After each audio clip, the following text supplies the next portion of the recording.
Hi guys, welcome to another video. I'm Charlie from Vamos Gaming Systems, looking for the best PC price deal so you don't have to. So in this case, I got a request to actually rate my build. I have this viewer actually from my TikTok shorts. He asked, can I rate his build pricing? That means how much he paid for his entire build. And yeah, I'm not gonna say his name because his name actually sounds like a vulgarity in Hokkien. If you're Singaporean and you read out the name, you'll probably understand. So this is actually built Ryzen 7700. Sorry, 77 non-X. 7700 non-X, which is pretty good, right? It's pretty good, cheap and efficient, right? Handle gaming well. Yeah, it doesn't cost a lot and also pretty low power. Motherboard MSI B580 gaming plus Wi-Fi. It is decent. I would say the B580 series is probably more expensive than the B650, but this comes with actually Wi-Fi 7. I did my research there. For cooler, he actually did his Thermalright Frozen Warframe Pro 360 ARGB LCD, which is an AIO with an LCD and with ARGB fans.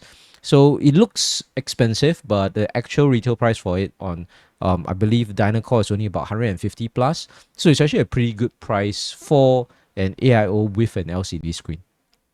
Then for RAM, he has 32GB of Team T-Force Delta, RGB 6000 mega transfers, CL30. This is actually pretty good.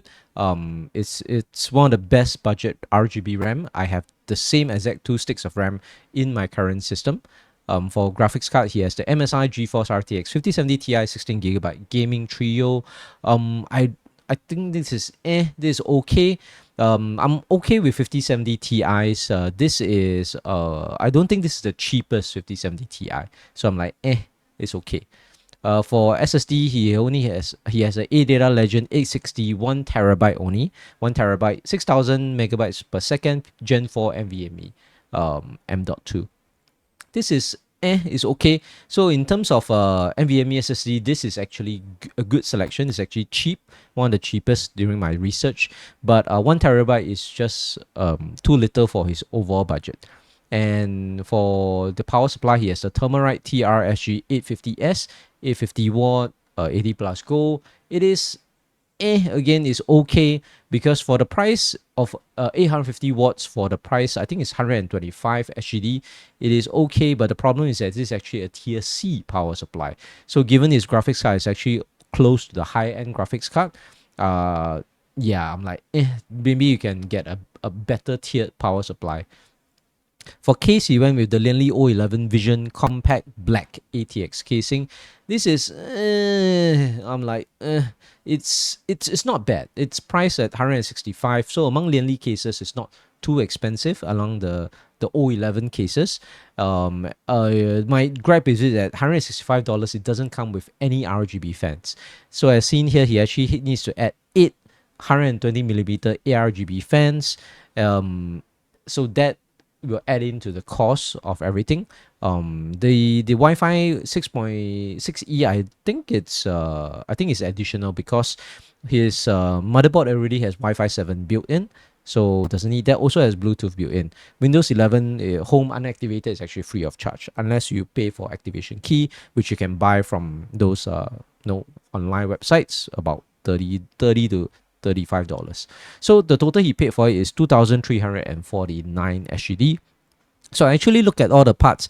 I did my research. I'm trying to find the pricing of all the parts. So I have here, this is actually priced from AliExpress. So this is the list. Maybe I can zoom in. CPU 7700 non-X is about 252. I can get it from AliExpress. The motherboard is 359 if I get it from Fullwell. The AIO is only 135. Yeah, AIO is 135. So it's actually really cheap for an AIO, for a 360mm AIO with an LCD screen. Yeah, Thermalright is really, it's really doing very well there. Yeah, it's really very cheap for a LCD screen AIO. Then the T-Force Delta ARGB RAM is really good. It's 159. It's one of the cheapest I can find with RGB black sticks. The 5070 Ti GeForce Gaming Trio, I can't find the price on Dynacore, but I'm assuming it's about 1,003 because the cheapest 5070 Ti's I could find is about 1,200 plus based on my research. Then the ADATA Legend 1TB Gen 4 NVMe is about 85 Sing dollars from Dynacore. Then his power supply, the TRSG 850S, 850 watt, is $125 from Dynacore. Lenny O11 Vision Compact is 165. And then for 8 ARGB fans, I actually took the Thermalright RGB fans, 3-pack, cost $25.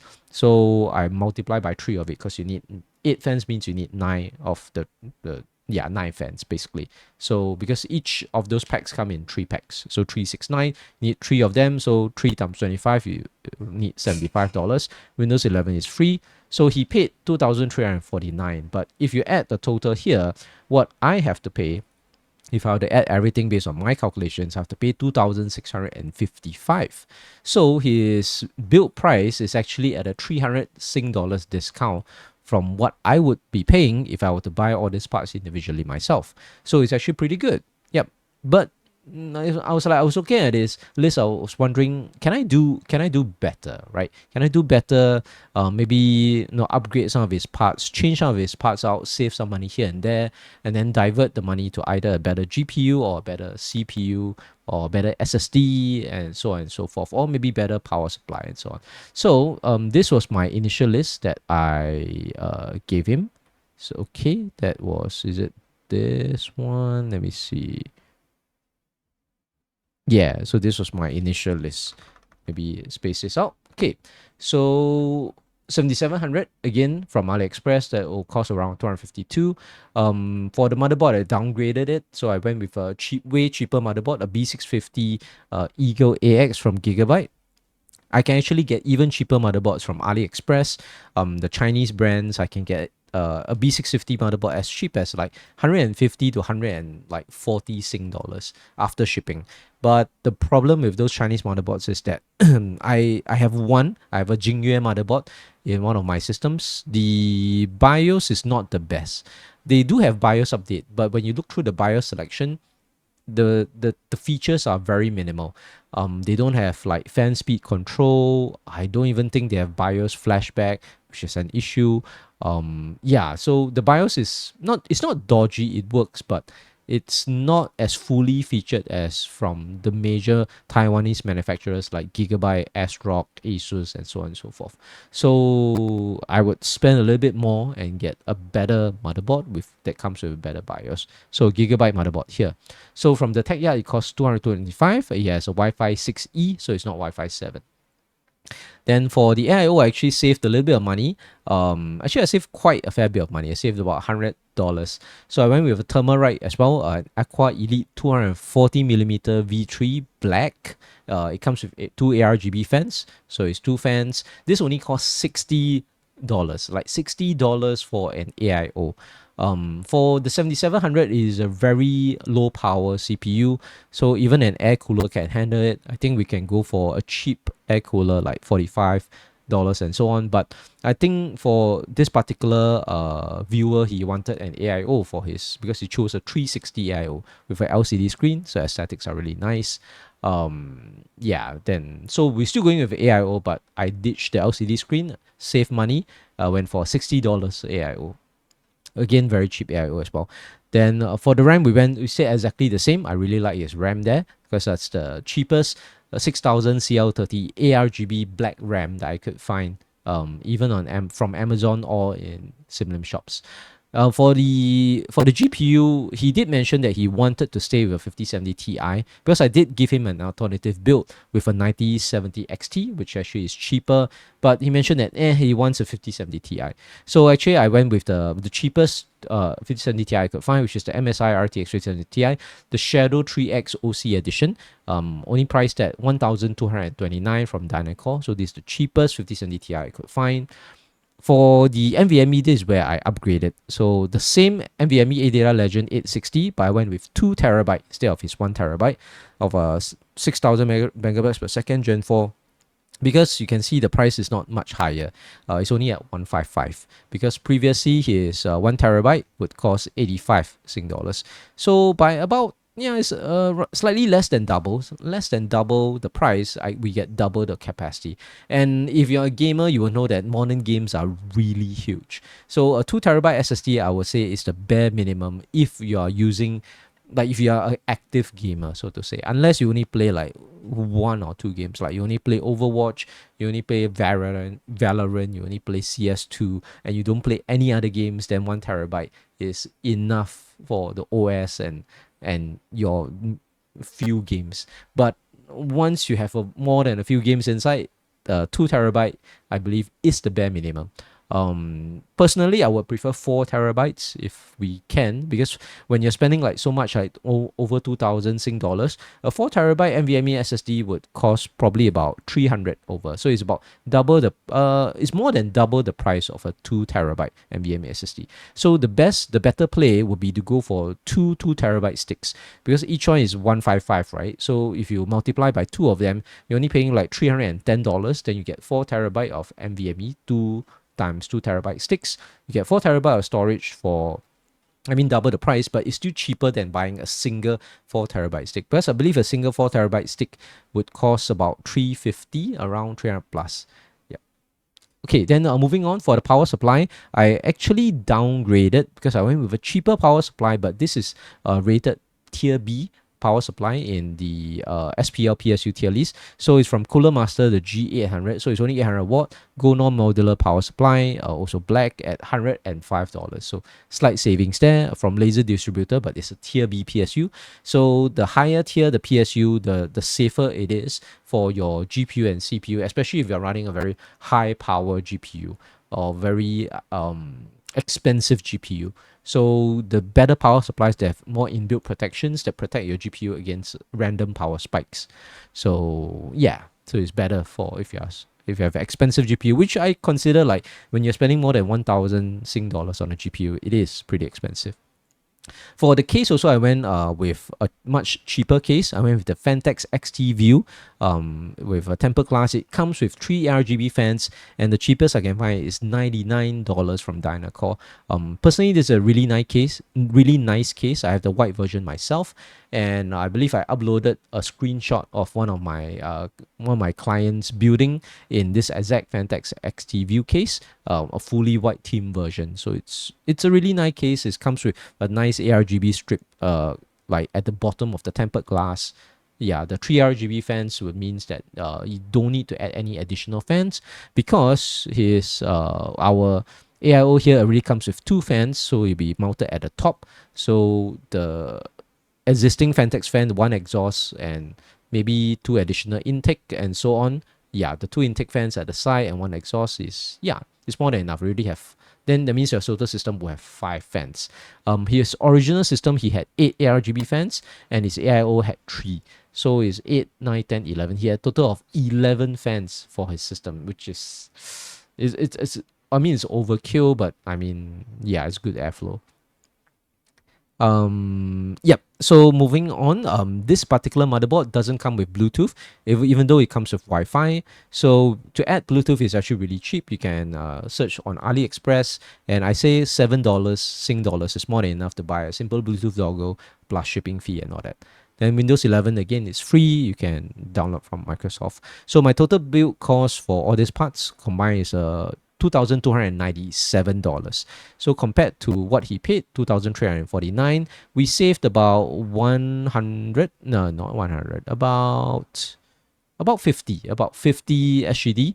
So we saved 50 SGD, 50 Sing dollars, but we upgraded the parts in a way that we upgraded his SSD capacity from 1 terabyte to 2 terabyte. Then in a way, even though I downgraded his motherboard, his AIO, we have less fans, and also I downgraded his case in a way, but the full functionality and aesthetics of the build is still roughly around there. Just that we are missing an LCD for our AIO screen, and that's all. But otherwise, this build would function exactly the same. We still get a 5070 Ti. We still have the same GPU, but we have the power supply, 800 watts is more than enough for these 2 components. And yeah, 2 terabyte NVMe SSD. So this is what I actually post to him, and he was like, "Oh, okay, not too bad." I actually didn't know if this user already bought his build and wants me to just review it, or he's planning to buy that build. So yeah, so I actually don't know whether he bought it yet. So hopefully that is useful for him. But then again, can we do even better? So if you're looking at this and you're wondering, oh, I have 2,300 SGD, like I have about 2003 and I want to build a gaming system. Should I go with the same exact list of parts? What if we went with the 9070 XT and we saved even more money? Because the 9070 XT performs exactly the same as the 5070 Ti, maybe losing a little bit here and there, a few percentage points in rasterized performance, and definitely losing a little bit more in ray tracing performance, but not too much. I think it's still about maybe 10 to 15%, which is, I mean, I'm perfectly okay with it. So this is the build that I came up with instead. So a 7800 X3D for, let me maybe do a bit here, shift this up. Yeah, 7800 X3D CPU. So that would increase the FPS because it's a 3D cache 7000 series GPU. It's the third best gaming CPU on the market. I mean, the best being the 9950 X3D, the second best being the 9800 X3D. So 7800 X3D is the third fastest gaming CPU on the market. And that would definitely give us more FPS compared to the 7700 non-X because of the 3D cache. So this would cost us a cool 520 Sing dollars from the tech yard. So if you compare with the 7700 non-X, it is a lot more expensive, more than double the price, but the FPS increase is nice. Then for the motherboard, we will use exactly the same Gigabyte B6050 Eager AX at 225. Then for the cooler, we will use exactly the same at $60 for an AIO cooler. RAM exactly the same, 32GB of Team T-Force Delta. But for the GPU, we would swap it out with the Power Color Radeon Reaper 9070 XT OC triple fan. This the cheapest I can find is at 989 Sing dollars from Dynacore, but I believe there is a discount on the Tech Yard. So I think Tech Yard actually has a further discount on 9070 XTs, which you can get it for even less than this. Yeah, so you can even save a little bit more money. But this is the last update I had from Dynacore. From NVMe, we're still going with 2TB NVMe, and the rest is exactly the same. So by saving, by so-called changing our GPU from a 5070 Ti and going team rate with the 9070 XT, we save some money because it's 989 compared to the 1200, 1229 with the 5070 Ti. So with those savings, we actually channel into our CPU to get a much better gaming CPU, the 7800 X3D. So that means we can get more FPS, so we definitely get more performance because of the better CPU, especially when you are more CPU bound in like 1080p scenarios. If you are playing on a 1080p high refresh rate like 500 hertz or maybe a 480 hertz 1080p monitor, you definitely want to have a better and a faster CPU to enable those high refresh rates. So yeah, so we upped our FPS because we got a better CPU. We actually have a 2TB NVMe now, and we get all exactly the same performance. But we sacrificed some of the aesthetics. We changed our case. We went with a case that is more practical, comes with RGB fans, so we don't need to buy additional fans. Save on that. And so yeah, if you have, so the total cost is only 2,325. I've got to add that in, which is compared to his original build price 2,349, 2,325 is slightly less than his original price. So a few like $20 less than its original price. And yeah, so if you have about 2,003 to 2,400 and you're planning for a beast of a gaming PC build, I would definitely suggest the parts that I have just listed here. And yep, hope that is helpful for anyone who's building a new PC, and we will see you guys in the next video.